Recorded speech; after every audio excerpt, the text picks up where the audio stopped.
Avant de commencer cette vidéo, comme d'habitude, je vous invite à pulvériser, non que dis-je, à atomiser le bouton des pouces en l'air et bien sûr à nous rejoindre si ce n'est pas déjà fait, en n'oubliant pas d'activer la cloche des notifications. C'est très important pour que nous puissions faire grandir cette chaîne tous ensemble. Si c'est fait, alors c'est parti! Bonjour, donc aujourd'hui nous allons voir ensemble comment récupérer les garnitures coincées. Il faudrait savoir, lorsqu'on dit garniture, ce sont des équipements de fourrage lors de la foration. Cela peut être le marteau combiné à la tige, lors du marteau fond du trou dans le socle, soit cela peut être le trilan ou le trigone combiné à la tige lors de la foration dans l'altération. Comme vous le voyez sur le schéma, d'autres vous diront équipement coincé ou d'autres vous diront équipement colmaté. Donc sans plus attendre, nous voyons que nous avons deux types de coincements. Il y aura des coincements qui sont dus au fait que la garniture ou l'équipement ne peut pas monter verticalement et elle ne peut pas faire un mouvement horizontal aussi. C'est le cas le plus compliqué. Vous ne devez pas forcer la rotation horizontale parce que vous risquez de briser la tige. Nous avons un deuxième type de coincement. Cela est dû au fait que la garniture peut faire une rotation horizontale, mais elle ne peut pas monter verticalement. C'est le cas le plus simple lors de la récupération de la garniture ou de l'équipement. Mais cela aussi va dépendre du type de formation. La classification des coincements.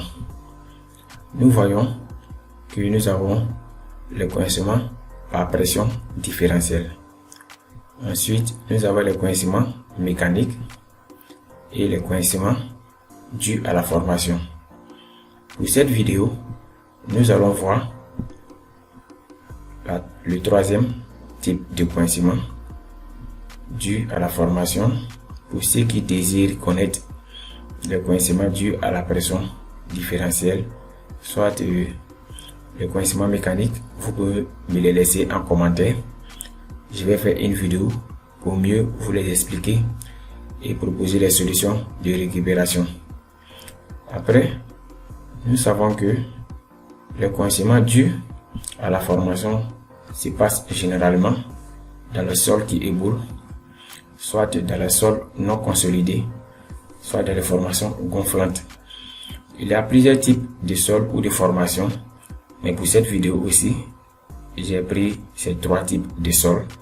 Pour ceux qui désirent connaître le coincement dans les sols fluents, vous pouvez me les laisser dans les commentaires, soit sur mon adresse mail. On va faire une vidéo pour mieux vous les expliquer aussi. Là, nous voyons un forage comme il se présente comme suite. Nous avons fait la foration en altération. Là, nous avons une nappe phréatique. Ensuite, entamé la foration dans le socle avec une réduction du diamètre dont on appelle le marteau fond de trou. Là, nous voyons que nous avons une nappe phréatique qui n'est pas généralement captée, mais pour cette vidéo, je ne vais pas donner beaucoup plus de détails sur comment capter, dans quelles conditions capter une nappe phréatique ou ne pas capter une nappe phréatique.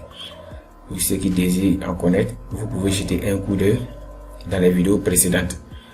Et lorsque nous avons continué le forage, nous sommes arrivés ici à la nappe sollicitée. Et lors de la remontée de la tige, nous avons constaté que l'équipement, soit la garniture, est coincé. Ce qui est intéressant lors du coincement, si nous connaissons le type de formation qui a provoqué le coincement, nous savons quelles sont les précautions à prendre, parce qu'il y a certains types de formation, le temps peut être à notre avantage, comme le temps peut ne pas être à notre avantage. Je vais vous expliquer cela. Il y a certains types de formation, plus vous prenez le temps, la récupération devient difficile. Donc il faudrait connaître quelle est la relation entre cette formation et l'eau. Cela se présente comme suite. Le marteau fond du trou, le marteau il est là. Lorsque nous sommes en formation profonde, si le compresseur n'a pas une grande capacité, Cela aussi peut être lié à la verticalité du trou, qui est un autre type de coincement dont je ne vais pas évoquer dans cette vidéo. Donc, si le compresseur n'a pas une grande capacité, les déblais ne seront pas ramenés à la surface et ils auront tendance à boucher l'espace annulaire qui est là, comme vous le voyez ici aussi. Et une fois que l'espace annulaire est bouché, donc le coincement s'ensuit automatiquement. Une fois que vous persistez, cela peut envoyer un coincement où la garniture ne pourra pas faire aussi une rotation horizontale. Là, nous avons un autre type de coincement qui est dû à une autre formation qui est le calcaire. Une fois fini l'altération, comme vous voyez le typage provisoire ici, nous avons entamé la formation dans le calcaire avec la réduction du diamètre, professionnellement appelé le marteau fond de trou. Donc, une fois arrivé à la nappe souhaitée, on constate que c'est la formation du calcaire qui a provoqué ici le coincement. Donc, pour vous qui êtes le technicien sur le terrain, vous devez savoir quelles précautions prendre pour récupérer l'outil. Soit si vous devez prendre le temps, si le temps est à votre avantage ou pas.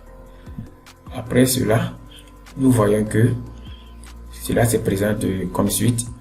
Une fois qu'on a traversé la formation du calcaire, et il y a des bords qui vont s'effriter, soit qui vont se bouler dans l'espace annulaire et qui auront tendance à coincer la tige. Mais généralement, dans ce type de coincement, il y a une rotation horizontale de la tige lorsque vous devez faire la récupération le plus vite possible. Mais si vous laissez cela pendant des jours ou pendant des heures, vous allez voir qu'à un certain moment, la rotation horizontale ne sera plus possible. Donc, le cas devient de plus en plus difficile. Nous avons un troisième exemple ici. Lorsque nous avons fini l'altération encore, pour une fois de plus, nous avons traversé une couche d'argile qui est là. Et une fois traversé la couche d'argile, nous sommes tombés sur un socle.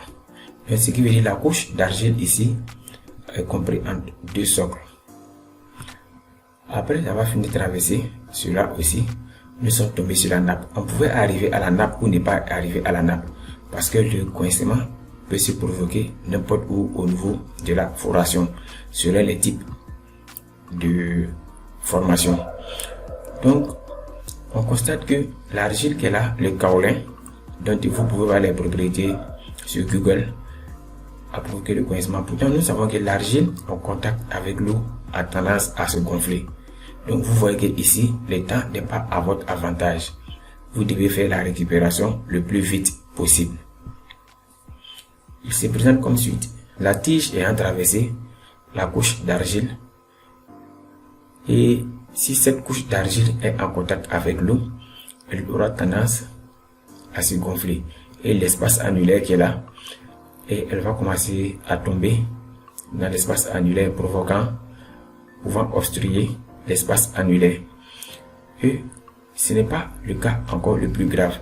Une fois que l'argile commence à obstruer l'espace annulaire, ici parce qu'elle est en contact avec l'eau, lors du retrait de l'eau, l'argile a tendance à s'épaissir.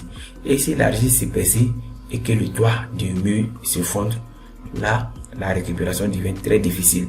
Et il faut une autre technique pour récupérer les outils. Il faudrait savoir que il y a plusieurs manières pour récupérer les garnitures de forage coincées. Il y a certaines techniques qui n'ont rien à voir avec les types de formation. Il faudrait faire intervenir d'autres engins et essayer de mettre d'autres méthodes en place par rapport à d'autres techniques aussi. Merci, à la suite pour une autre vidéo dans laquelle je vais vous expliquer pour chaque cas, chaque technique qu'il faut employer, soit chaque engin, soit chaque matériel qu'il faut utiliser, soit chaque produit qu'il faut utiliser pour récupérer ces outils. Merci.